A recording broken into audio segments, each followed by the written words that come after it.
जब से हमारे नए कॉलोनी में नए पड़ोसी आए थे तो हम बिल्कुल घबरा गए थे, क्योंकि जो मेरी इकलौती बेटी थी वो बुर्का लगाना शुरू कर दी। और मेरे लाख कहने पर भी उसने बुर्का को कभी नहीं उतारा। मैं हैरान रहती थी कि वो खाते पीते नहाते धोते यहाँ तक कि सोते वक्त भी हमेशा बुर्का में रहा करती थी। मैंने उससे कहा कि बेटा, तुम हमेशा बुर्का क्यों लगाई रहती हो, तुम तो इतनी मॉडर्न लड़की हो।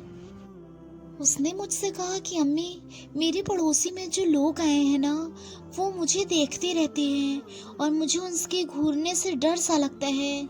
उस दिन जब मैंने उसके मुंह से ये सब बातें सुनी तो मैं गुस्से में आ गई और मैंने कहा कि ठीक है, मैं उनके यहाँ जाती हूँ और उनसे बातें करती हूँ। उसने मुझे रोकने की कोशिश की, लेकिन फिर भी मैं गई और जाकर पड़ोसी के यहाँ मैंने दरवाजे पर खटखट किया तो वहाँ से एक बूढ़ी औरत आई। मैंने उनसे पूछा कि आपके यहाँ कोई मर्द है जो हमेशा मेरी बेटी को घूरता रहता है, उसे ये सब बिल्कुल नहीं पसंद है, आप उसे मना कर दीजिए। तो वो मुस्कुरा कर बोली कि अरे, आप ये कैसी बातें कर रही हैं, मेरे घर पर कोई मर्द रहता ही नहीं है, सिर्फ मैं, मेरी बहू और मेरी एक छोटी पोती है। हम लोग तनहा रहते हैं और मेरा बेटा सऊदी अरबिया गया हुआ है। जब मैंने उनके मुंह से ये सब बातें सुनी तो मेरे पैर से ज़मीन खिसक गई कि आखिरकार जोया ने मुझसे झूठ क्यों बोला, या फिर इन्होंने मुझसे झूठ क्यों बोला। मैं उनके घर गई और उनके घर की पूरी तलाशी ली। उन्होंने मुझसे गुस्से में कहा, हाँ हाँ, आप मेरे घर की तलाशी ले लीजिए, लेकिन आपकी बेटी गलत कह रही है, आप उस पर ध्यान दीजिए। मैं उनके यहाँ से गुस्से में चली आई अपने घर और फिर जोया से पूछा कि जोया, तुमने मुझसे झूठ क्यों बोला, उनके घर पे तो कोई मर्द रहता ही नहीं है जो तुम्हें घूरे। तो उसने मुझसे फिर कहा, नहीं अम्मी, मुझे कोई हमेशा देखता रहता है, यहाँ तक कि अगर मैं घर में रहती हूँ तो फिर मुझे कोई दरवाजे के अंदर से देखता है। मैंने उसकी बातें सुनी तो मैं हैरान रह गई कि आखिरकार ये क्या हो रहा है। मैं आमिना और मेरे शौहर का नाम इरफान है। मेरी इकलौती बेटी है जिसका नाम जोया है की पढ़ाई कंप्लीट हो गई थी और उसने 12 जमातें कंप्लीट कर ली थी। तो फिर हम चाहते थे कि वो कुछ घर का कामकाज सीख ले और मज़े का खाना बनाना भी सीख ले, जिसकी वजह से वो रोज़ हमारी कॉलोनी में रहने वाली रोमा नामी औरत के यहाँ जाती थी। वो और कॉलोनी की सारी लड़कियाँ वहाँ जाती थी ताकि वहाँ जाकर वो उनसे मज़े के खाने सीख सके। वो वहाँ पर अकेली रहती थी और फिर उन्हें खाना बनाना भी बहुत अच्छा आता था, जिसकी वजह से हमारी बेटियाँ उनके घर जाया करती थी। वहाँ तक तो ठीक था, लेकिन फिर मेरी बेटी अचानक से एक दिन बुर्का लगा कर आई और कहा कि अम्मी, मुझे बुर्का लगाना बहुत पसंद है।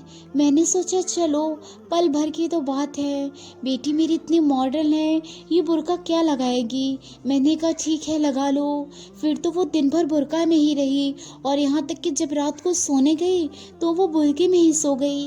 एक दिन तो मुझे ठीक लगा, लेकिन दूसरे दिन जब वो सुबह उठी तो वो अपने बाप के सामने और मेरे सामने भी बुर्के में रहती थी, खाना भी बुर्के में खाती थी और नहाने जाती थी तो बुर्का साथ ले जाती थी। मैं बहुत हैरान हो गई कि ये कैसी मस्ती है उसकी। मैंने उसे बस ऐसे ही नोटिस करती रही और फिर महीने बीत गए और वो इसी हाल में रहती गई। उसे बुर्का पहनना इतना पसंद हो गया था, मुझे समझ में नहीं आ रहा था। मैंने एक दिन उससे कहा, बेटा, तो हमेशा बुर्का में क्यों रहती हो। तो उसने मुझसे कहा कि अम्मी, मुझे हमेशा कोई देखता रहता है, मुझे ऐसा लगता है। मैंने उससे पूछा तो उसने वजह बताया। पड़ोसी में जो नए लोग आए हैं वो मुझे देखते रहते हैं। गुस्से में उनके घर जा पहुंची और उनकी माँ से पूछा तो वहाँ की जो बूढ़ी औरत थी उन्होंने साफ इनकार कर दिया कि मेरे घर में सिर्फ मैं और मेरी बहू और मेरी एक छोटी पोती है जो कि अभी 2 ही साल की है। उनकी खबर सुनते ही मैं घर आई और जोया को कहा कि जोया, ऐसी तो कोई बात नहीं है बेटा, उनके पड़ोसी में कोई है ही नहीं जो तुम्हें देखे। तो उसने साफ इनकार कर दिया और कहा, नहीं माँ, मुझे हमेशा कोई देखता रहता है, बल्कि मैं जब घर में रहती हूँ तो दीवारें फाड़ कर मुझे देखता है। मुझे उसकी ये सब बातें बिल्कुल समझ नहीं आ रही थी कि वो कैसी बातें कर रही है। मैंने कहा तुम पागल हो गई हो। जब मैं कह रही हूँ वहाँ कोई नहीं है तो तुम बुर्का उतार क्यों नहीं देती हो। मुझे अब तुम्हें इस हाल में देख देख कर घुटन होने लगी है। हमेशा एक ही बुर्के में रहना ये कौन सी अच्छी आदत है। लेकिन मेरे लाख कहने के बाद भी वो नहीं बदली और वो हमेशा बुर्के में ही रही। वो शाम को 5 बजे रोमा के यहाँ जाया करती थी और सारी लड़कियाँ उसके यहाँ जाकर कपड़ा सीखना और खाना बनाना सीखती थी। वो रात के 5 बजे जब उसने कहा कि अम्मी मैं रोमा बाजी के यहाँ जा रही हूँ तो मैंने कहा ठीक है जाओ लेकिन जल्द ही आ जाना। उसने कहा ठीक है। वो रोज़ वहाँ जाती थी और फिर जल्द चली आती थी। लेकिन फिर एक दिन उसने आने में लेट कर दी तो मैं उसके घर जा पहुँची और जैसे ही रोमा के घर गई तो मेरी बेटी जोया और रोमा रिक्शे से उतरकर नीचे उतरी तो मैं उनके करीब पहुंच गई और वो लोग मुझे देखकर घबरा सी गई। मैंने कहा कि तुम लोग कहाँ गई थी और तुम तो यहाँ पर खाना बनाने सीखने आती हो ना, तो फिर तुम रिक्शे से कहाँ घूम रही हो। तो उसने मुझसे घबराते हुए कहा कि अम्मी मेरे हाथ में कट हो गया था तो फिर रोमा बाजी ने मुझे डॉक्टर को दिखाया है, अब मैं बिल्कुल ठीक हूँ। लेकिन वो ये सब कहते कहते रो रही थी। मैंने उसे समझाया और कहा बेटा ऐसी कोई बात नहीं है, खाना बनाते वक्त ऐसा होता रहता है। वो चुप हो गई और फिर मैं उसे लेकर अपने घर चली आई।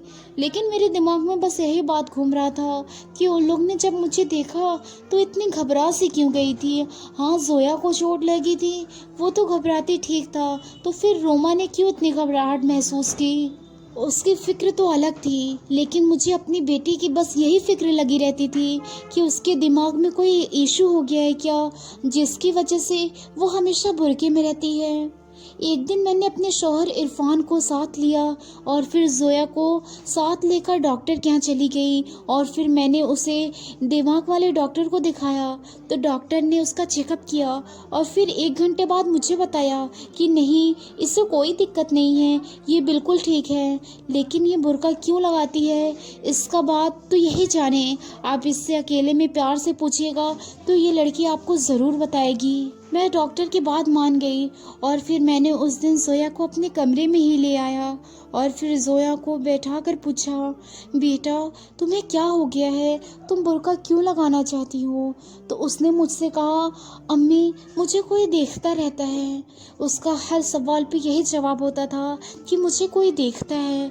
मुझे तो समझ ही नहीं आ रहा था वो क्या कह रही है। उस दिन उसको सुला दिया लेकिन खुद को नींद नहीं आ रही थी क्योंकि मैं माँ थी ना और मेरी इकलौती बेटी जिसकी अब शादी की उम्र हो चुकी है उसके रिश्ते भी आते थे। मैं सोच रही थी कि उसका अच्छा रिश्ता देखकर शादी कर दूँ, लेकिन फिर न जाने उसको कैसी बीमारी लग गई है।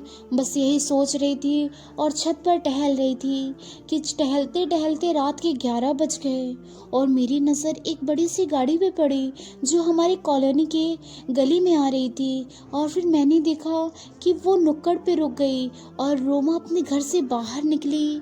रोमा का निकलना तो मुझे कोई भी फर्क नहीं पड़ा, लेकिन वो जिस कपड़े में थी मुझे देखकर हैरानी हो गई कि वो अगर कहीं जाती थी तो हमेशा बुर्के में जाती थी, लेकिन फिर वो इतने मॉडल ड्रेस में, इतना शॉर्ट ड्रेस, मुझे देखकर बहुत हैरानी हुई। और रात के इतने पहर में वो अकेली इस गाड़ी में कहाँ जा रही है। मैंने उसे देखा कि वो हाई हिल और खुले हुए बाल और शॉर्ट ड्रेसेस पहन के उस गाड़ी में बैठ गई और फिर चली गई। मैं आधे घंटे तक इंतज़ार करती रही लेकिन फिर रोमा अपने घर नहीं आई। कुछ देर इंतज़ार करने के बाद मैं भी सोने चली गई, लेकिन सुबह तक मेरे दिमाग में बस यही बात घूम रहा था कि रोमा जैसी दिखती है वैसी है क्यों नहीं। वो मुझे इतने मॉडल ड्रेस में दिखी लेकिन हमारे कॉलोनी में तो वो बहुत शरीफजादी से मशहूर है, हमारी बेटियां भी उसके घर जाती हैं। लेकिन मैंने सोच लिया कि अब जोया को उसके घर नहीं भेजूंगी, मुझे रोमा के कुछ चाल चलन अच्छे नहीं लगते। फिर मैंने जोया को कहा कि बेटा तुम आज रोमा के यहाँ नहीं जाओगी, तो वो रोने लगी और उसने कहा कि अम्मी मैं रोमा बाजी के यहाँ जाऊँगी, मुझे उनके यहाँ जाने में अच्छा लगता है। लेकिन उस दिन उसे मैंने मना कर दिया तो वो नहीं गई और फिर मैं वैसे ही खाना पीना खाकर उसे सुला दिया और फिर चली गई छत पर। तो जब मैं छत पर टहल रही थी। फिर मैंने इंतज़ार किया तो ठीक 11 बजे ही वो गाड़ी आकर नुक्कड़ पे खड़ी हो गई। और रोमा आज शॉर्ट ड्रेस में नहीं बल्कि साड़ी पहनी हुई और वो भी दुल्हन की तरह सजी हुई उस गाड़ी में बैठ गई और फिर वो वहाँ से बैठ के चली गई। मुझे उसका यूँ निकलना समझ नहीं आ रहा था क्योंकि ये हमारी सोसाइटी की बात थी। मैं भी अपने छत से नीचे उतरी और जाकर नुक्कड़ से एक रिक्शा लिया और वहाँ पर उस गाड़ी का पीछा करने लगी। मैंने ड्राइवर से कहा कि भैया वो जो सफ़ेद कलर की गाड़ी है ना, आप उसका पीछा करो। उसने मुझे उस गाड़ी का पीछा करते हुए दे दिया और फिर वो गाड़ी जिस जगह जाकर रुकी वहाँ पर बहुत गंदगी थी और वहाँ के लोग भी गंदे थे। गंदगी ऐसी कि कैरेक्टर की गंदगी थी। मुझसे ड्राइवर ने कहा कि बाजी ये शरीफों का मोहल्ला नहीं है, यहाँ शरीफ घराने की लड़कियाँ और मर्द नहीं आते हैं। अगर आप कहें तो मैं आपको वापस ले चलूँ। मैंने कहा हाँ भैया लेकर चलो, लेकिन बस 2 मिनट रुक जाओ। मैंने देखा कि रोमा सामने वाले बिल्डिंग में चली गई जहाँ पर कोठा है और वहाँ पर लड़कियाँ रहती हैं बहुत गंदे तरीके से। मैंने देखा कि रोमा घर के अंदर चली गई और फिर मुझे बहुत हैरानी हो रही थी कि वो रोज़ रात में इस जगह आती है और वो ऐसा क्यों कर रही है। मैं वहाँ से चली आई और फिर मैं पूरी रात यही सोचती रही कि अब कॉलोनी वालों को इसकी असलियत कैसे बताऊं। लेकिन एक टेंशन ये भी रहता था कि जोया ऐसी हरकत क्यों करती है। हमेशा बुर्के में उसका रहना मुझे कुछ ठीक नहीं लगता था। एक दिन मैंने जोया को नहाते हुए बाथरूम में देखा। वो नहाने गई तो उसका नकाब बाहर पड़ा हुआ था। मैंने उसका बुर्का चुरा लिया और फिर उसका बुर्का छुपाने के बाद वो ढूंढने लगी और फिर उसे नहीं मिला तो वो बाहर आ गई और मैंने देखा कि कपड़े के ऊपर से उसका पेट फूला। मैं हैरान हो गई। उसका पेट ऐसा सूजा था जैसे कि वो प्रेग्नेंट है और उसका 9वां महीना चल रहा है। मैंने कहा ये क्या है जोया? तो उसने कहा अम्मी रोमा बाजी ने कहा कि मैं प्रेग्नेंट हो चुकी हूँ। तो मैंने उसे मारते हुए कहा कि ये क्या बदतमीजी है, आखिरकार तुम इतनी गंदी चीज़ कैसे कर देती हो? क्या तुमने किसी से निकाह कर लिया है? उसने कहा नहीं अम्मी, आज तक तो मैंने किसी गैर मर्द से बातें भी नहीं की, तो मैंने निकाह कैसे कर लिया? तो मैंने उससे खुलकर पूछा। उसने साफ इनकार कर दिया। मुझे समझ में नहीं आया तो मैंने बस उसे बुर्का पहनाया और हाथ पकड़कर उसे लेकर चली गई लेडीज़ डॉक्टर के पास। वहाँ पहुँचते ही मैंने डॉक्टर से उसका चेकअप कराया तो फिर 3 घंटे हॉस्पिटल में बैठी रह गई और जब रिपोर्ट आया तो मेरे दिल को सुकून मिल गया कि डॉक्टर ने मुझसे कहा कि आपकी बेटी का प्रेग्नेंट नहीं है बल्कि इसका पेट सूजा हुआ है और अगर इसके जल्द का जल्दी ऑपरेशन नहीं किया जाएगा तो इसकी जान को भी खतरा है। मैंने कहा अच्छा चलो ठीक है, जल्दी आप इसका ऑपरेशन कर दो, मैं इरफान को लेकर आती हूँ। मैं घर आई और इरफान को लेकर गई। हमने उसका ऑपरेशन करा दिया और फिर 3 दिन में हमारी छुट्टी हो गई। घर आते ही मैंने उससे खुलकर पूछा तो जोया ने मुझसे कहा अम्मी मेरा पेट सूजा। तो मुझसे रोमा बाजी ने कहा कि तुम हमेशा बुर्के में रहा करो, अगर कोई पूछे तो कह देना कि गैर मर्द मुझे देखते हैं और मुझे अच्छा नहीं लगता। मैंने बस पहनना शुरू कर दिया और उन्होंने मुझसे कहा कि तुम घबराओ नहीं, कुछ दिन बाद मैं तुम्हें ऐसी जगह ले जाऊंगी जहां तुम्हें कोई पूछने वाला भी ना होगा। उसकी ये सब बातें सुनते ही मैं कॉलोनी की और औरतों को लेकर रोमा के घर चली गई और रोमा को उसकी सारी असलियत बता दी कि तुम इतनी घटिया औरत हो, मैं तुम्हें हर तरीके से जान चुकी हूँ, तुम्हारा कहाँ उठना बैठना है और तुम किस घराने से ताल्लुक़ रखती हो। हम लोग ने मिलकर उसे सोसाइटी से निकलवा दिया और फिर मैंने अपनी बेटी को अपने कब्जे में कर लिया और फिर उसे बाहर जाना ही बंद करवा दिया। मैं जानती थी कि वो मेरी बेटी को कहीं और ले जाना चाहती थी, तभी उसने ये सारा खेल खेला। लेकिन बेटी को बीमारी थी, उसने ये मुझे नहीं बताया, ये उसकी गलती है।